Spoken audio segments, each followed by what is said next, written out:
chers amis, nous nous approchons à grands pas de la fête de Hanouka. Durant cette fête extraordinaire, nous venons célébrer principalement deux miracles. Deux miracles qu'Akadosh Baruch Hu a fait à notre égard. Le premier, connu d'entre tous, c'est le miracle de la guerre emportée par une poignée d'hommes. Si on se rappelle ce qui s'est passé, il y avait des armées aguerries, puissantes, de Grecs, qui sont venus s'en prendre à quelques petits juifs, minables, pas préparés à la guerre. Et qui est-ce qui l'a emporté finalement? Grâce au miracle d'Akadosh Baruch Hu, c'est les juifs. Cette petite poignée d'hommes, pas forts du tout, ont réussi à vaincre une armée invincible de Grecs. Et ça, c'est indéniablement un miracle extraordinaire. On raconte qu'à l'époque du Chafetz Chaim, dans les journaux des non-juifs, un jour il y a eu une caricature qui a été faite contre les juifs. Comme à leur habitude, nos détracteurs aiment bien nous tourner en dérision. Quel était l'objet de cette caricature et quel était l'intitulé? L'intitulé était « Regardez de quoi ça a l'air une guerre qui est menée par les juifs ». 3 points de suspension. Que voyait-on sur cette caricature? On voyait une armée super puissante, avec des milliers de soldats, avec des chars et avec des mitraillettes, avec énormément d'armes. Et face à eux, on voyait 3 hommes, des vieillards, avec un petit canif à la main. Et voilà, c'était censé tourner les juifs en dérision. Regardez de quoi ça a l'air. Ils n'ont pas peur. Ces 3 petits juifs là, ces 4, 5, 6 petits juifs, les Hashmonaïm, ils se sont jetés dans la gueule du loup. Et ils ont été voir le Chafetz Chaim. Ils étaient vraiment blessés de cette caricature. Et ils lui ont dit, regarde Chafetz Chaim, une fois de plus, nos ennemis se moquent de nous, ils nous tournent en dérision, c'est insupportable. À ce moment-là, le Chafetz Chaim, loin d'être offensé, attristé, il leur dit, mais je ne comprends pas. C'est ça qui vous afflige tellement? Mais au contraire, moi ça me réjouit de voir cette caricature. Ils lui disent, pourquoi Rav? Il leur dit, finalement, qui est-ce qui l'a emporté cette guerre? C'est ces armées aguerries ou c'est ces petits minables? C'est ces petits minables, ces petits juifs là. Regardez de quoi ça a l'air la guerre juive. Nachon, c'est vrai. Et qui est-ce qui l'a emporté finalement? C'est les juifs qui l'ont emporté. Donc au contraire, ils ne se rendent pas compte qu'ils font de la dérision d'eux-mêmes, qu'ils se moquent d'eux-mêmes. Et que de cette façon-là, ils montrent la grandeur du peuple juif. Mais d'où le peuple juif a puisé cette force? D'où ces quelques soldats pas préparés à la guerre, qui étaient en train d'étudier la Torah toute la journée, qui étaient fatigués par leur étude? D'où ils ont trouvé cette force énorme de vaincre et de triompher? Et bien cette question, mes chers amis, on la pose durant le Hallel qu'on récite tous les jours de Hanouka. Au moment où on récite le Hallel, il y a un passouk qu'on dit avec beaucoup de gaieté et beaucoup d'engouement. On dit « Even ma'asu abonim ». Il y a une pierre qu'on a montrée aux architectes et les architectes l'ont examinée et ils ne l'ont pas agréée. Ils se sont dit, cette pierre-là n'est pas de bonne qualité, il faut absolument ne pas s'en servir pour édifier un édifice. Que s'est-il passé finalement avec cette même pierre? Haïta le Rosh Pina. Ça a été la pierre axiale sur laquelle repose tout l'édifice extraordinaire. Comment est-ce possible? La pierre axiale, ça doit être une pierre de qualité, sinon tout l'édifice risque de s'écrouler. Comment ça se fait? Mais Hashem Haïtazot hiniflad be'enenu. Cette chose-là est provenue d'Hachem, et donc elle est effectivement incompréhensible. Toute l'histoire du peuple juif, qu'on le sache bien, est incompréhensible. Tous les miracles dont nous sommes l'objet sont tous incompréhensibles. Ils nous dépassent. Ils dépassent complètement notre entendement. Si une personne est capable d'expliquer comment ces quelques personnes, ces quelques vieillards ont réussi à vaincre ces armées grecques, eh bien c'est qu'elle est forte. C'est incompréhensible, c'est inexplicable. Et on ne prétend pas que c'est explicable. On prétend une chose, c'est que dans la mesure où c'est Hachem, Dieu, qui s'occupe de nous, qui prend les choses en main, or tout devient explicable. Dieu qui est puissant, Dieu qui est le maître de l'univers. Si c'est lui qui s'occupe de cette guerre, on n'a déjà plus de quoi s'inquiéter. Et c'est la raison pour laquelle on répond à ce moment-là et on finit en disant Zehayom asa Hashem nagila venismecha bo. Ce jour-là, où on a vu ces miracles exceptionnels de la part d'Akadosh Baruch Hu, ce jour-là, on doit se réjouir, et c'est un jour exceptionnel, c'est le jour de Hanouka. La question qui se pose, c'est de savoir ces quelques Hashmonaïm. Comment ont-ils pu être tellement intrépides? Comment ont-ils pu littéralement se jeter devant la gueule du loup? Ils ne faisaient pas attention à leur vie. Leur vie n'avait pas de valeur à leurs yeux. C'était perdu d'avance. C'était vraiment un pari impossible. Alors à quoi ça servait?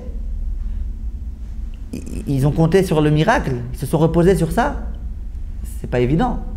Alors comment ça se fait? Et qu'on ne pense surtout pas qu'ils ont méprisé l'importance de la vie. C'est impossible. La vie, c'est la chose la plus extraordinaire qui puisse exister. À tel point vrai que nos maîtres nous racontent que le jour où Pharaon a décidé d'en venir à bout du peuple juif, on dit qu'à ce moment-là, il a réuni ses 3 principaux conseillers. Qui étaient ces 3 principaux conseillers? Le premier, c'était Bilam, que vous connaissez tous, Bilam l'Aziz, l'ennemi farouche du peuple juif. Alors lui, il s'est régalé ce jour-là. Il s'est dit, le jour où enfin on va pouvoir essayer d'en finir avec le peuple juif, on va s'éclater. Ça, c'était Bilam. Le deuxième qui était là-bas, c'était Yitro. Le troisième qui était là-bas, c'était Yov. Lorsque Pharaon leur a dit quel était l'objet de cette réunion, immédiatement Bilam, comme on vient de le dire, il est écrit dans la Gemara, Yahatz. Il a donné son conseil. Il a donné le conseil de prendre les garçons et de les jeter dans le Nil. Conseil sublime. Comme ça, on en finit rapidement avec les Juifs. Voilà quel a été son conseil. Quelle fut la réaction de Yov? Yov ne savait pas très bien quoi faire. Il savait que ce n'était pas comme ça qu'on devait se comporter. Mais d'autre part, il n'avait pas le courage de réagir. Alors, il est resté silencieux. Le troisième, c'était Yitro. Yitro, on nous dit Barach. Il s'est enfui. Il était incapable de comprendre une chose pareille, d'entendre une chose pareille. À l'audition d'une telle proposition de la part de Pharaon, il était révolté, il a claqué la porte et il est parti. Que s'est-il passé finalement? Disent nos maîtres. Bilam, qui a donné un tellement mauvais conseil, finalement est mort, transpercé au fil d'une épée. Que s'est-il passé avec Yitro, qui s'est enfui pour prouver son désaccord de façon manifeste? Eh bien, il a eu énormément de satisfaction de voir tous ces petits-enfants réussir dans le chemin de la Torah, devenir tous des grands rabbanim. Et que s'est-il passé avec Yov? Yov, on le connaît tous, Yov. On a tous lu sa vie tragique. Yov a tout perdu dans sa vie. Il a perdu sa femme, il a perdu ses enfants. Il a perdu sa richesse, il a perdu sa dignité. Il a vécu une vie insupportable. Lorsqu'on veut parler d'une personne qui souffre énormément, on dit celui-là, il vit la vie de Yov. Et encore, c'est qu'une image. Parce que Yov a énormément souffert durant toute sa vie. Nos maîtres s'interrogent et disent, mais a priori, c'est pas logique. Bilam, ça a été l'initiateur de cette idée-là. C'est clair qu'il doit être puni plus que Yov. Yov, il n'a pas donné de mauvaises idées. C'est vrai qu'il ne s'est pas insurgé à ce moment-là, mais d'autre part, il n'a pas donné de mauvais conseils. Alors que Bilam, c'est lui qui a donné ce mauvais conseil. Donc a priori, Bilam, il aurait dû endurer des épreuves beaucoup plus dures que celles de Yov. Or Bilam, en l'espace d'un instant, a été transpercé par le glaive et est mort. Alors que Yov, jour après jour, il a dû supporter des épreuves insupportables. Comment ça se fait? Et de là, dit le Rav Chaim Shmulevitch, on voit une idée super importante, très puissante. C'est que la vie, c'est la chose la plus importante qui puisse exister. La valeur de la vie humaine est incommensurable. Même si c'est une vie durant laquelle il y a énormément d'épreuves, mais il n'empêche que c'est la vie. Une vie pleine d'épreuves, ça vaut le coup. Bilam, lui, n'a pas vécu. Ni avec épreuve, ni sans épreuve, il est mort immédiatement. Et donc c'est clair que l'épreuve de Bilam, la punition qui a essuyé Bilam, a été bien plus difficile que celle de Yov. Donc la vie, c'est la vie. Comme David disait, David, le roi David, le psalmiste, il disait « Yassor Isera Niya » Quand bien même Hachem me donnerait énormément d'épreuves, Vela mavet lo netanani. L'essentiel, c'est qu'il ne me tue pas, qu'il me laisse en vie. Donc la vie, c'est la chose la plus importante qui puisse exister. Et voilà ici une petite poignée d'hommes, intrépides, insouciants, inconscients, je ne sais pas quel terme encore employer, qui vont mener un combat contre des armées super puissantes. Comment comprendre une chose pareille? Comment accepter une chose pareille? En fait, l'idée qu'on voit se dessiner face à nous, et qui est très claire, c'est que s'il est vrai que la vie, c'est la chose la plus exceptionnelle qui puisse exister, il n'en demeure pas moins que c'est dans la mesure où c'est une vie qui vaut le coup. Il y a quelquefois des situations dans lesquelles ça ne vaut plus la peine de vivre. Et voilà ici un exemple. Que voulaient faire les Grecs? Les Grecs voulaient priver le peuple juif de leur Torah. C'est clair. Les Grecs en avaient marre du fait que les Juifs continuent à étudier la Torah et qu'ils soient différents des autres. L'aspiration des Grecs, c'était que les Juifs arrêtent d'étudier la Torah, que les Juifs arrêtent d'accomplir des mitzvot. Et d'ailleurs, il y a un point intéressant ici. Vous savez que lorsqu'on célèbre la fête de Purim, l'une des lois qui concerne cette fête, c'est qu'il faut faire un michté. Il faut faire un banquet. Il faut s'asseoir à table, boire du vin, manger des bonnes choses. Or, durant la fête de Hanouka, il est écrit nulle part qu'il y a une obligation de faire un michté. C'est vrai qu'on mange des beignets, et avec plaisir, et c'est même conseillé, et c'est bien, mais il n'y a aucune obligation. Comment comprendre une chose pareille? Pourquoi à Hanouka, ce n'est pas la peine de faire un repas, alors que durant la fête de Purim, c'est obligatoire? Réponse qui est donnée par les décisionnaires et qui est fabuleuse. C'est de dire, quelle était l'aspiration de Haman? C'était d'exterminer le peuple juif. C'était ça son aspiration. Pour Haman, le peuple juif, c'est la race inférieure, comme on aura dit ailleurs. Et donc, les juifs, en tant que juifs, nous dérangent. Et donc, il faut complètement tous les exterminer. Si à ce moment-là, les juifs avaient dit, d'accord, mais on accepte d'adhérer aux idéaux des non-juifs, à tes idéaux, Haman. Haman aurait dit, ça ne m'intéresse pas, je veux vous tuer. Si à ce moment-là, les Juifs avaient dit, on abjure ce que tu veux, on te tue. On t'extermine, tu es juif, tu ne mérites pas de vivre. Quelle était, à contrario, l'aspiration des Grecs? D'après les Grecs, les Juifs, comme tous les autres hommes, sont l'étalon de l'univers. Ils sont importants. L'homme est important. Alors quel est le problème? Le problème, c'est que les Juifs, avec leurs idéaux, avec leur religion, se différencient des autres. Et ça agace. Des Juifs qui sans arrêt font autre chose que nous-mêmes, ça nous agace. On aimerait tellement que les Juifs acceptent de se fondre dans nos idéaux, dans notre philosophie. Simplement, les Juifs ont refusé. Si à ce moment-là, les Juifs avaient dit aux Grecs, vous savez, nous acceptons de blasphémer, d'oublier, de renoncer à notre religion et d'être un peu comme les autres, les Grecs auraient laissé la vie du peuple juif saine et sauve. Simplement, les Juifs n'ont pas accepté. Disent les décisionnaires, dit le Levouche, c'est la raison pour laquelle, durant la fête de Hanouka, étant donné que c'est notre âme qui était en jeu, c'est notre spiritualité qui était en jeu, ce n'est pas notre corps. Notre corps, en tant que corps, il ne dérangeait personne. Au moment où on vient célébrer cette fête, où on vient se réjouir du fait que notre âme, notre spiritualité a été en jeu et que finalement, c'est nous qui l'avons emporté, comment on se réjouit? On chante à Kadosh Baruch Hu, on lui adresse des louanges, on intensifie notre étude de Torah. Oui, simplement, durant la fête de Purim, étant donné que ce n'était pas notre spiritualité qui était en jeu, mais c'était notre corps qui était en jeu. Parce que notre corps en tant que juif, notre personne en tant que juif, ça dérangeait Haman. Au moment où finalement nous avons réussi à l'emporter, grâce à Dieu, comment on se remémore de cette chose-là? En réjouissant notre corps. Comment on réjouit notre corps? En faisant un michté. Notre corps a connu une délivrance, donc on réjouit notre corps. Comment on réjouit notre corps? En lui accordant un michté. On réjouit aussi notre âme pendant Purim, c'est vrai, en lisant la Megillah et compagnie. Voilà la grande différence. Donc, Hanouka, qui ressort de Hanouka, c'est justement cette chose-là. Que la vie, c'est important, mais à une condition. C'est que ce soit une vie conforme à la Torah. Une vie qui n'est pas conforme à la Torah, si c'est pour être des Grecs, alors ça ne vaut pas le coup.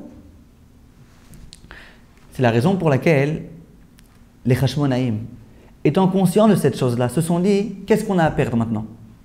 Nous avons des Grecs qui veulent nous obliger à renoncer à la religion juive. Vivre sans la Torah, ça ne vaut pas le coup. Et souvenez-vous de ce que Rabbi Akiva a dit. Lorsqu'on sort un poisson de l'eau, le poisson va mourir. Lorsqu'on supprime aux Juifs la possibilité d'étudier la Torah, on le tue. Donc de toutes les façons, on risque de mourir. Alors quitte à mourir, autant essayer de se battre. Autant mourir en montrant notre adhésion à la Torah. On ne sait jamais, peut-être qu'on va l'emporter. Peut-être qu'il y aura un miracle. Quitte à mourir, autant essayer de faire ce qu'on peut. C'est la raison pour laquelle ces quelques Hashmonaïm, cette poignée d'hommes, comme je disais tout à l'heure, a tenté, a essayé de se battre contre les Hashmonaïm. Et Dieu, voyant que ses enfants n'étaient en aucun cas prêts à renoncer à la Torah, n'étaient en aucun cas prêts à succomber, s'est dit, ah mes enfants qui sont prêts à une chose tellement extraordinaire, eh bien je vais les aider. Et ils méritent qu'on leur fasse un miracle. Et donc le miracle a été fait. Et les Juifs ont réussi à l'emporter. Et en souvenir de cette chose-là, comme je le disais, pendant Hanouka, on essaye d'intensifier notre étude de Torah. On essaye de se renforcer en amour de Torah. Parce que c'est justement ça la fête de Hanouka. La fête de Hanouka, c'est la possibilité d'étudier la Torah qui a été enfin retrouvée. C'est la raison pour laquelle vous, qui allumez la télévision pour regarder ce cours de Torah, eh bien je vous approuve. Vous aurez pu dire pendant Hanouka, il y a tellement d'occasions, tellement de choses à faire qu'on n'étudie pas la Torah. Non, pendant Hanouka, au contraire, on vient étudier la Torah au maximum. On vient alimenter notre âme. Il y a d'autres personnes qui décident d'user leur âme en s'amusant. Ils s'amusent. Nous, au contraire, on a décidé d'alimenter notre âme, de la ravigorer, de lui apporter autant que possible de Torah et de mitzvot et de crainte de Dieu. Une fois cette guerre remportée, les Juifs sont arrivés au Beth Amikdash. Et ils se sont dit, enfin, on va pouvoir retrouver notre chère Menorah et l'allumer. Et là, on en arrive au deuxième grand miracle de Hanouka, que nous célébrons lui aussi. C'est le miracle de la fiole d'huile.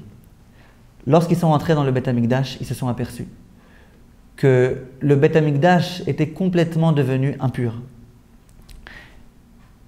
Ils ont cherché de l'huile pour pouvoir allumer la Menorah, mais malheureusement, toute l'huile était elle aussi impure. Et les voilà replongés dans l'affliction. Alors à quoi ça sert? On aimerait enfin pouvoir retrouver notre spiritualité, nos mitzvot, mais on est incapable, il n'y a plus d'huile. Et à ce moment-là, il y a eu un grand miracle. Ils ont trouvé une petite fiole d'huile, minuscule. Il y avait une toute petite quantité qui suffisait à allumer la Menorah durant un jour. Un seul jour.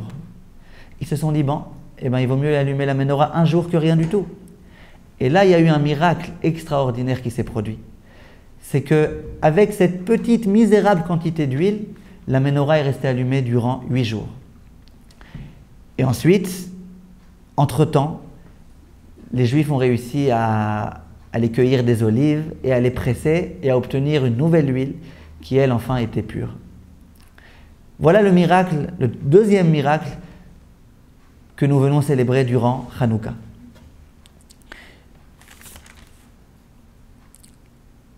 La question qui se pose, c'est une question très forte, est la suivante.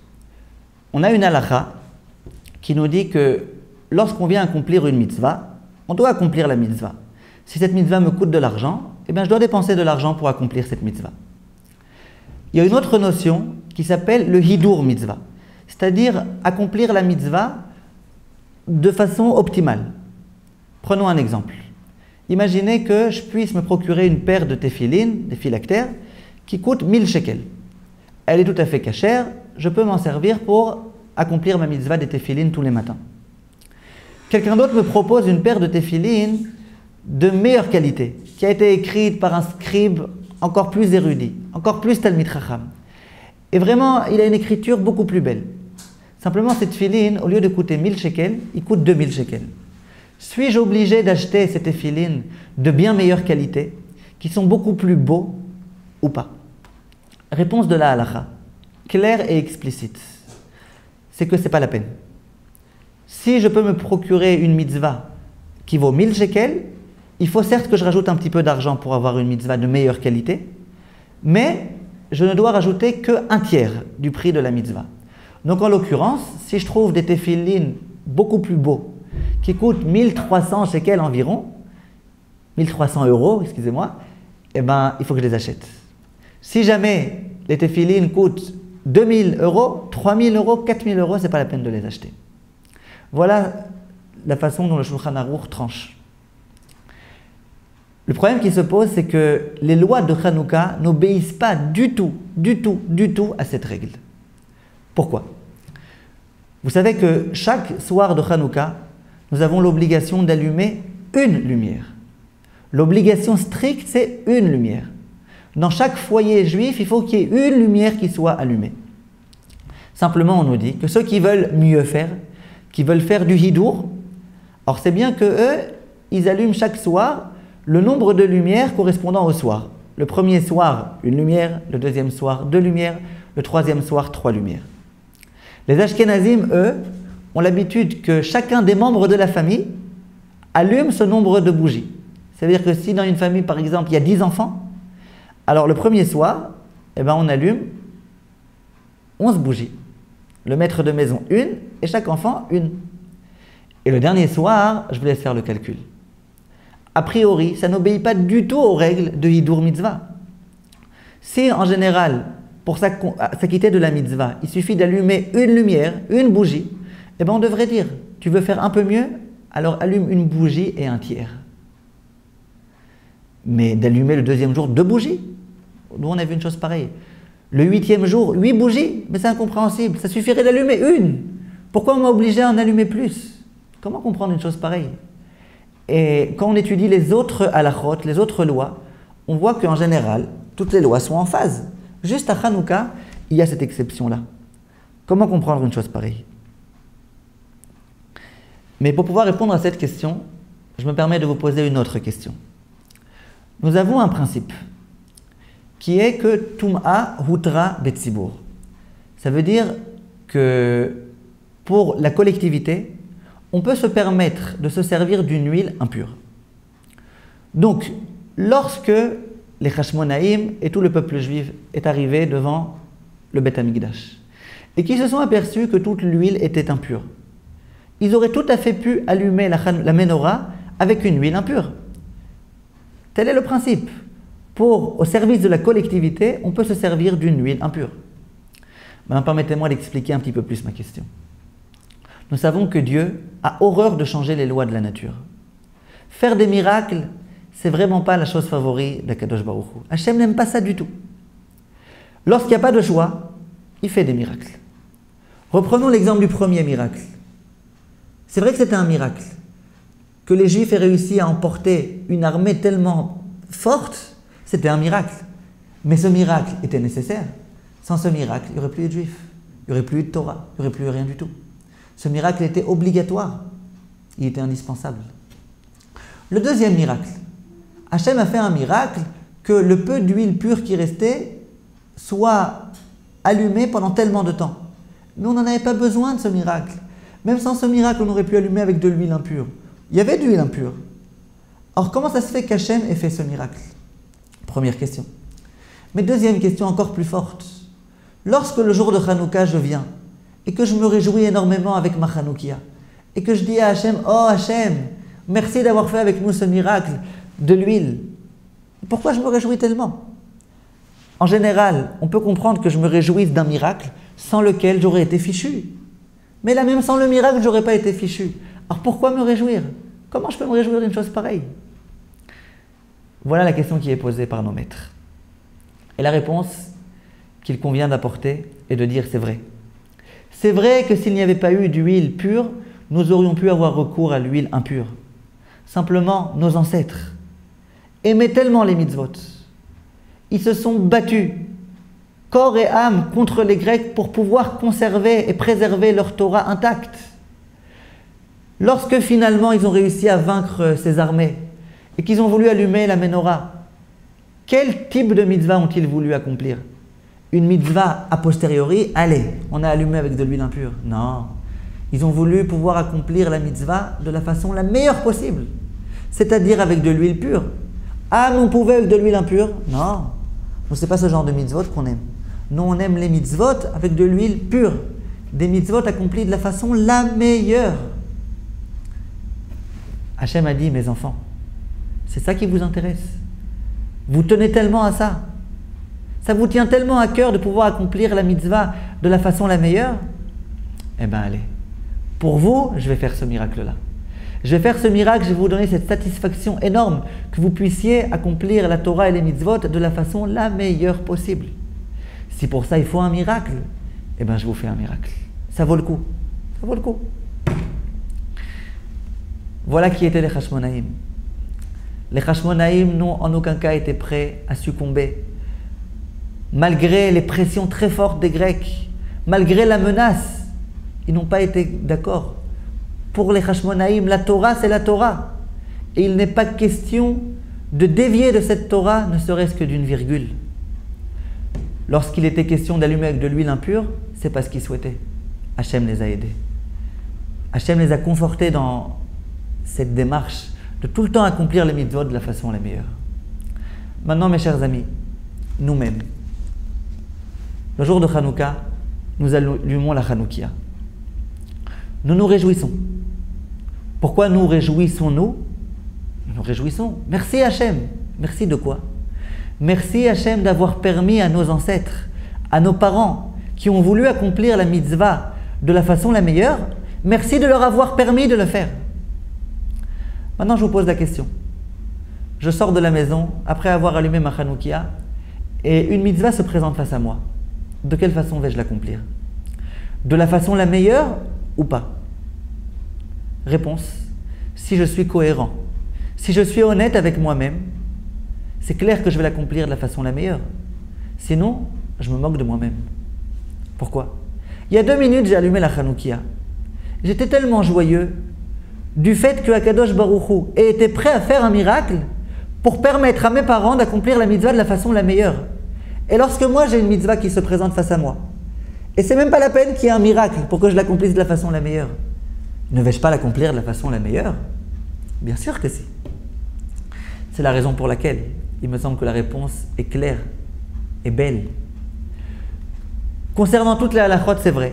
Ce n'est pas obligatoire de dépenser des sommes faramineuses pour avoir une mitzvah un peu meilleure. C'est vrai. Simplement pour Hanouka. Étant donné que tout le sens de Hanouka, c'est justement de remercier Hachem de nous avoir donné la possibilité d'accomplir les mitzvot de la façon la meilleure. Il est clair que pour remercier Hachem, et qu'au moment où on vient célébrer cette chose-là, on la célèbre de la façon la meilleure. Ah mais ça coûte beaucoup plus d'argent, ça coûte 10 fois plus d'argent, c'est vrai, mais ça vaut le coup. C'est justement ça Hanouka. Hanouka, c'est pouvoir accomplir les mitzvot de la façon la meilleure. Ça vaut de l'argent, eh bien ça vaut de l'argent, et ça vaut le coup. Voilà la leçon qu'il faut que nous apprenions de Hanouka.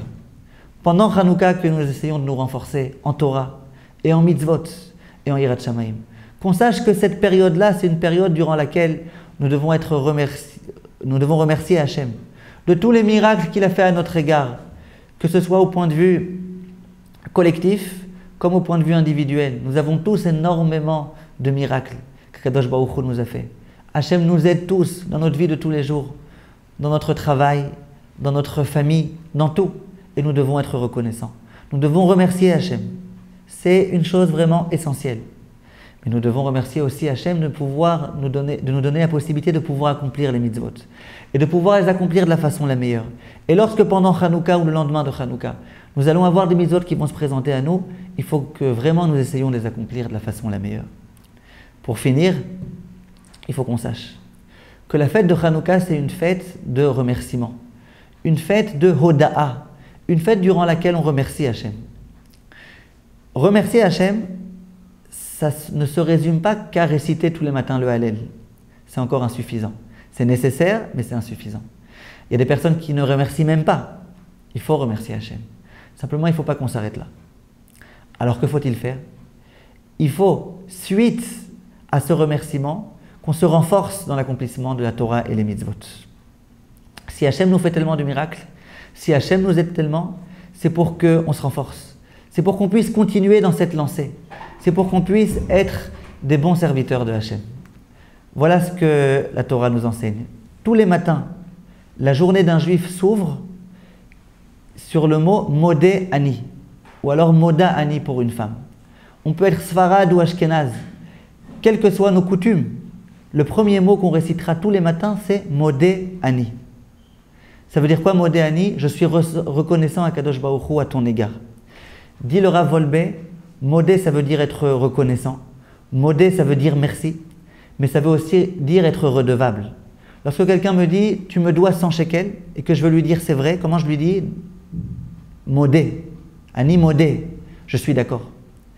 Si le même terme est utilisé pour remercier et pour désigner le fait que je me sens redevable, c'est que lorsque je remercie, automatiquement je dois me sentir redevable. Et lorsqu'on commence une journée avec Modé, lorsque pendant Hanouka, tous les matins et tous les soirs, on va dire Modé, ça veut dire je te remercie Hachem de m'avoir rendu mon âme, mais ça veut aussi dire Hachem, je me sens redevable et donc je vais me renforcer au maximum dans l'accomplissement de la Torah et des mitzvot. Un jour, j'expliquais cette chose-là et il y a une personne qui était aussi d'origine française qui me dit, je peux vous poser une question? Pourquoi on dit Modé Ani ou alors Moda Ani? Pourquoi on ne dit pas Ani Moda? Pourquoi on commence par dire remerciant je suis? En français, ça sort un petit peu pas très bien. Et pourquoi on ne dit pas je suis reconnaissant Ani Modé? À ce moment-là, je vous avoue, je ne savais pas très bien quoi lui répondre. Et d'un coup, j'ai eu un déclic. Je lui ai dit, si tu poses cette question, c'est que tu n'as rien compris. Pourquoi? On veut que la vie d'un juif commence par le mot Modé. Si la vie d'un juif commence par Ani, Chlet, on n'a aucune chance de s'en sortir. Pour pouvoir bien vivre notre judaïsme, il faut qu'on soit conscient sans arrêt que Modé, et qu'on ouvre notre journée avec Modé. Et c'est ça le sens de Hanouka. Alors je vous souhaite une bonne fête de Hanouka, merci de votre attention, et à très bientôt. Kol Tov.